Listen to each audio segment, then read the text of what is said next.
তো এইগুলো mini mini things যেগুলো তোমরা যত তাড়াতাড়ি সেন্স ডেভেলপ করবে, এই সেন্সগুলো বারবার বারবার এরকম মাখন রোডে গাড়ি চালানো। দেখো কোনো ইন্ডিকেটার ফিন্ডিকেটার নেই, আরামসে চেপে দিল।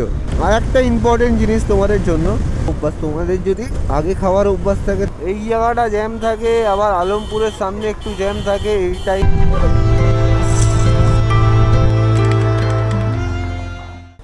তো গুড মর্নিং সবাইকে।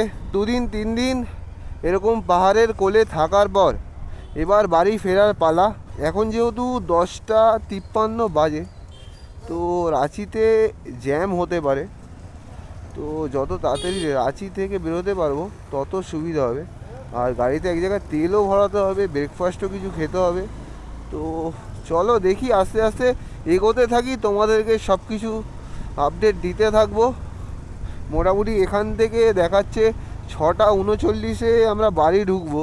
গুগল ম্যাপ যা দেখাচ্ছে 7 ঘন্টা 46 মিনিট লাগবে 404 কিলোমিটার যেতে। তো এখান দিয়ে আমরা ডান দিক চলে যাব সারজানা চক রোডের দিকে। আর এখানে একটাও সিগন্যাল নেই, যতগুলো রাস্তায় আসছি, খুব জোর হলে আসার দিনকে কালকে একটা সিগন্যাল আমি পেয়েছি, বাদ বাকি আর কোনো সিগন্যাল দেখতে পেলাম না। ডান দিকে পুরোটাই আমাদের সেন্ট জেভিয়ার কলেজ, ঠিক আছে। আর বাঁ দিকটা পুরোটাই হসপিটাল, এটা হচ্ছে সারজানা হসপিটাল এটাকে বলা হয়। তো একদম মেন টাউন রাঁচির মধ্যেই আছি এখনও। একটা ধোসার দোকান থেকে দাঁড়িয়ে পড়েছি। এখানে দুটো মশলা ধোসা অর্ডার দিয়েছি, তো মশলা ধোসা খেয়ে আবার এগোবো।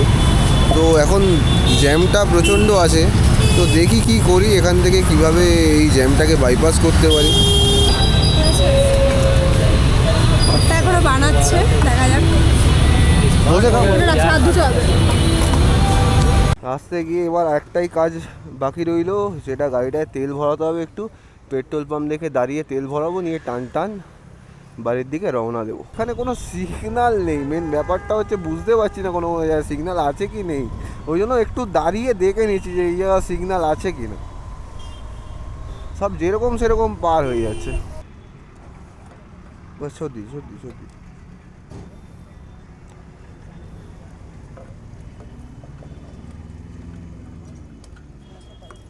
তো ফুল ট্যাঙ্কি করে নিলাম, ফুল ট্যাঙ্কিতে 922 টাকার তেল ঢুকলো।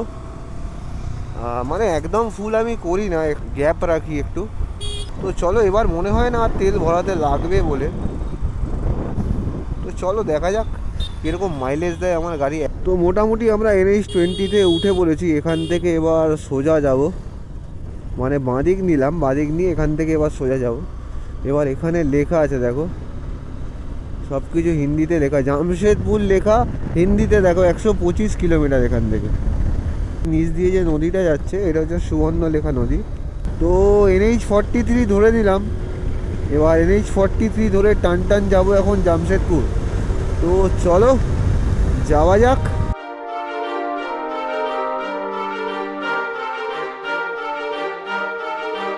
আগে চান্ডিল আছে, তো আমরা চান্ডিলেও থেকেছিলাম এবং ডিমনা লেক পড়বে আগে। আমরা ডিমনাতেও মানে স্টে করে ডিমনা লেক ভিজিট করে গেছিলাম। তো এই সাইডটা মোটামুটি আমার অনেকটা জায়গায় ঘোরা। আর বাকির মধ্যে মেনলি আমার যেটা আর একটা উইশ লিস্ট আছে, পরেশনাথ মন্দির, ওটাই বাকি আছে। তো দেখা যাক ওটাও কবে কমপ্লিট করি।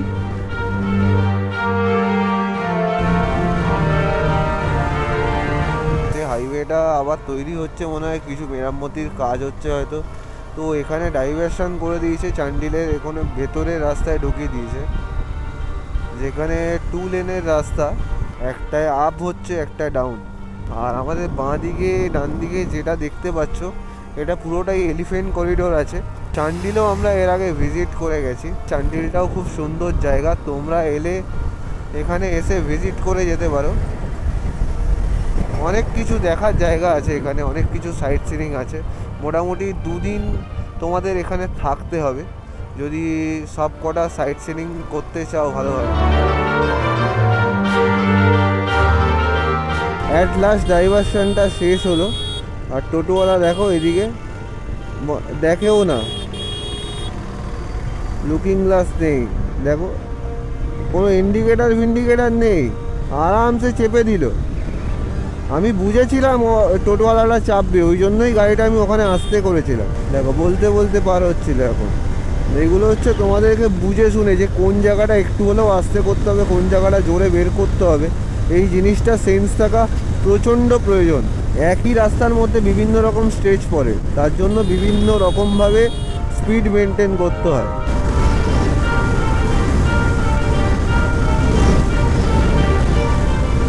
আর একটা ইম্পর্টেন্ট জিনিস তোমাদের জন্য, সবসময় যখন হাইওয়েতে রাইড করি, 2 লেন হোক কি 3 লেন হোক, আমি এই জায়গাটা প্রপার, এই দেখো ডান দিকে আমার হোয়াইট লাইনটা যেটা আমাদের ডিভাইডেশন দিচ্ছে ফার্স্ট লেন আর সেকেন্ড লেন, ডিভাইডেশন লাইনের একদম গা ঘেঁষে একটুখানি ভেতরে, যাতে রাইট সাইড দিয়ে লেন দিয়ে গাড়ি গেলে আমার যাতে কোনো রকম অসুবিধা না হয়। তাছাড়াও আমি লুকিং গ্লাস ফলো করব, বাট অসুবিধা যাতে না হয়, তো সেটা মাথায় রেখে আমি এরকম লেন দিয়ে যাওয়ার চেষ্টা করি, যাতে এই পাশ দিয়েও কিছু এলো বা ও পাশ দিয়েও কিছু এলো, আমি রিয়াকশন টাইমটা বেশি পাই, রিয়াক্ট করতে পারি। তো এইগুলো মিনি মিনি থিংস, যেগুলো তোমরা যত তাড়াতাড়ি সেন্স ডেভেলপ করবে, এই সেন্সগুলো আরও কমফোর্টেবলি রাইড করতে পারবে। দেখো আমি যখন শুরু করেছিলাম রাইডিং, তখন আমার কাছে স্প্লেন্ডার প্লাস 100 সিসির গাড়ি ছিল। তো সেই গাড়িতে সরু চাকা প্লাস তোমার ওই গাড়ির হালকা, একদম হালকা, নর্মালি হাইওয়েতে 80-90-তে চালাতে গেলে ব্রেকিং কিন্তু অনেক তোমাকে সেন্সিবলি করতে হয়, যদি ওই গাড়িটাকে ভালোভাবে চালিয়ে নিয়ে যেতে হয়। ওই গাড়িতে চালিয়েই মেন আমার এক্সপিরিয়েন্সটা যা ডেভেলপ হয়েছে, এখন আমার 125 বলো 200 সিসি বলো, আমার আরও ইজি হয়ে যায় রাইড করা। পূজা আমার সাথে যে ঘুরতে যেত, তখন স্প্লেন্ডারের যে ভাইব্রেশন, ওই ভাইব্রেশনটা কোমরের ওপর দিয়ে নিয়ে আমার সাথে ঘুরতে যেত। তো ওর তুলনায় তো এখন 125-এ ভাইব্রেশনটা কম হয়, তো সেরকম প্রবলেম হয় না। এখন যেটা আছে সেটা নিয়ে আরামসে বিভিন্ন জায়গা, কোথায় যেতে হবে, ইন্ডিয়া টু নেপাল সব থেকে টাফেস্ট রুট, সান্দাকফু ফালুট এই গাড়ি নিয়ে। আর কোথায়, লাদাখ আমার আছে ড্রিম ডেস্টিনেশন, লাদাখও আমি কমপ্লিট করব, যাই করব তোমাদেরকে সাথে নিয়ে করব। তাই জন্য বারবার একটাই কথা বলছি যে রেকর্ডিং মাইলসের চ্যানেলটা সাবস্ক্রাইব করে তোমরাও রেকর্ডিং মাইলসের সদস্য হয়ে যাও। এখন তো সবে শুরু, অনেক কিছু বাকি আছে তোমাদেরকে দেখানো।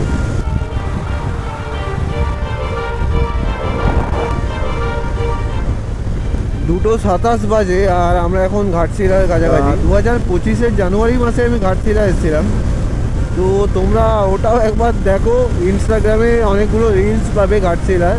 এই সার্কিটটা আমার পুরোটাই মোটামুটি ঘোরা হয়ে গেল পরেশনাথ পাহাড় ছাড়া। বারবার এরকম মাখন রোডে গাড়ি চালানো উইথ সিনিক বিউটি রাস্তার চারিপাশে, আর কি বলবো, দেখো জাস্ট দেখো।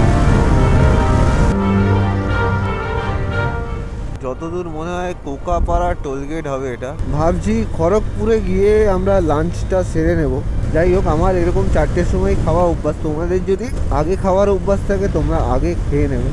মাঝখানে কথা বলতে বলতে ভাট করে গর্ত চলে এসেছিলো একটা, আনএক্সপেক্টেড গর্তটা জিনিস দেখলে, যে গর্তটা যখন এলো তখন আমি কি করলাম, বেশি স্পিডটা আগে প্রথমে স্পিডটা হালকা কমাতে গিয়েছিলাম, মানে হালকা স্পিডটা প্রথমে কমালাম।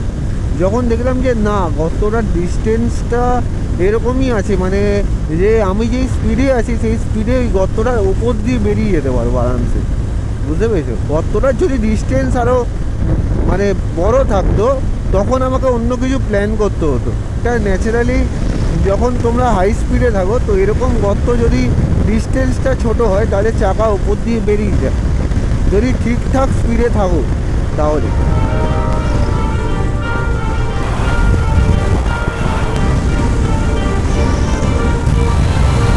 রেস্টুরেন্টের সামনে, এখানেই আজ খাওয়া দাওয়াটা সেরে নেব। কি হলো রে, 5:24 বাজে। তো এখন আমরা লাঞ্চ করে উঠলাম 5:30, কিছুক্ষণ বসে রেস্ট নিয়ে লাঞ্চ করে 5:30 বেজে গেল। তো এখন খড়গপুরে দাঁড়িয়ে আছি ওয়েসিস রেস্টুরেন্টের সামনে। এখান থেকেই আমরা খাবারগুলো খেলাম। তো কীরকম লাগলো খাবারগুলো বল? ভালোই লেগেছে খাবার, মানে খাবার নিয়ে কোনো কথা হবে না, ঠিকঠাকই ছিল। তো চলো এবার আস্তে আস্তে বাড়ির দিকে এগোবো। এখান থেকে এখনও মোটামুটি 130 কিলোমিটারের ওপর রাস্তা আছে, তো চলো যাওয়া যাক। বেরিয়ে পড়লাম খড়গপুর মোড় থেকে। বাড়ি যেতে মোটামুটি 8:30 বেজে যাবে আমার যা অনুমান, কারণ চা খাবো একবার মনে হয় কোলাঘাটে দাঁড়িয়ে, যদি পূজা বলে তো। এরকমভাবে জাস্ট 80-তে 70-80-তে ক্রুজ করে যাচ্ছি। কোনো কোনো জায়গায় জ্যাম পড়ছে, একটু আসতে হয়ে যাচ্ছে, তো এরকমভাবেই চালাচ্ছি। এখান থেকে কোলাঘাট দেখাচ্ছে 5 কিলোমিটার, আর আমরা ওই দিকেই অগ্রসর হচ্ছি। একটু চা খাবো, এটাই ঠিক হলো অ্যাট লাস্ট কোলাঘাটে দাঁড়িয়ে। 73 কিলোমিটার। ডান দিক দিয়ে একটা রকেট গাড়ি যাচ্ছে, দেখো। এগুলোকে আমি রকেট গাড়ি বলি, রকেট গাড়ি। এরা কোনো কিছু দেখে না, তোমাদেরকে লুকিং গ্লাসে দেখে নিতে হবে যে এরা আসছে। কোলাঘাট ঢুকে গেলাম। একটু গরম গরম চা খেয়ে শরীরটা একটু গরম করে নেবো, তারপর আবার নেক্সট রাইডটা কন্টিনিউ করব। আমি যেই দোকানটায় চা খাই সেই দোকানটা যে বন্ধ, তো দেখি এখানে চাটা কীরকম করে। তো গুড ইভিনিং ফ্রেন্ডস। তো এখন আমরা আছি সন্দীপা হোটেল অ্যান্ড রেস্টুরেন্টে। আমরা চায়ের ব্রেক নিতে দাঁড়িয়েছিলাম, কত তোমাদেরকে বলেইছে। তো এখন মোটামুটি আছি আমরা কোলাঘাটে। কোলাঘাট থেকে এবার আমরা বাড়ির দিকে যাব। অলমোস্ট আমরা আজকে সকাল থেকে যখন থেকে রওনা দিয়েছি 338 কিলোমিটার আমরা কভার আপ করেছি। তো চলো এবার বাড়ির দিকে যাওয়া যাক। চাটা খাওয়া হয়ে গেছে, তো চলো। ডিসেম্বর মাস, ভালোই ঠান্ডা আছে, তো ঠান্ডা লাগছে, একটু চা খেলে আবার রিফ্রেশমেন্ট লাগছে, আবার শরীরটা একটু গরম হচ্ছে, আবার এগিয়ে যাচ্ছি। চাটা ইজ ইম্পর্টেন্ট না, তোমরা তো জানোই আমি চা লাভার, চা খেতে কতটা ভালোবাসি। পূজাও আমার সাথে থাকতে থাকতে চা খাওয়া শুরু করেছে, মানে হ্যাঁ চা খোর হয়ে গেছে পেছন দিয়ে বলছে। যাই হোক, তো চলো এবার আস্তে আস্তে এগোচ্ছি, বাড়ির দিকে যাব। মোটামুটি গুগল ম্যাপ দেখাচ্ছে 8:49 বাজবে, কিন্তু আস্তে আস্তে নর্মাল স্পিডে যাব। কোলাঘাট ঢুকে গেলে মনে হয় আমার এলাকায় আমি ঢুকে গেছি, ঠিক আছে, আর কোনো চাপ নেই। এবার আস্তে আস্তে বাড়ি ফিরবো, কোনো অসুবিধা নেই। তো চলো, যারা এই ভিডিওটা ফার্স্ট দেখছো তারা আমার প্রথম 3টে ভিডিও দেখে আসো। নেতারহাট আমরা পুরো কভার করে নেতারহাটের সমস্ত কিছু ডিটেল ইনফরমেশান, এভরিথিং, কিভাবে তোমরা যাবে সব কিছু ডিটেল 3টে ভিডিওতে আমি দিয়ে দিয়েছি। তো যাও চেক আউট করো তাড়াতাড়ি। আর যদি এই ভিডিওটা ভালো লাগে তাহলে কি করতে হবে জানো তো? এবার তো প্রত্যেকটাই রাইড আমার ব্লগিংয়ে কনভার্ট হবে, তো তোমরা ফ্যামিলির অংশ হয়ে যাও তাড়াতাড়ি। কি করছো? এখানটা প্রচণ্ড জ্যাম হয়েছে, এই জায়গাটা জ্যাম থাকে, আবার আলমপুরের সামনে একটু জ্যাম থাকে এই টাইমে গেলে, তো কিছু করার নেই। চলো যাই, আর বেশি না, আর 27 কিলোমিটার দেখাচ্ছে এখান থেকে, 51 মিনিট সময় লাগবে বলছে, তো আস্তে আস্তে যাচ্ছি। টাইম ঘড়িতে 8:32 দেখতেই পাচ্ছ। আর আমরা চলে এসেছি একদম বাড়ির করিডোরে, বালি ব্রিজ। আর এই চায়ের দোকানে একটু চা খাবো আমি আর পূজা, তারপর বেরোবো আবার বাড়ির দিকে। দুটো চা দিও,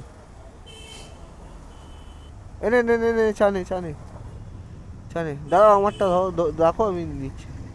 তো তোমরা দেখতে পাচ্ছ আমরা এখন বালি ব্রিজের সামনে দাঁড়িয়ে আছি।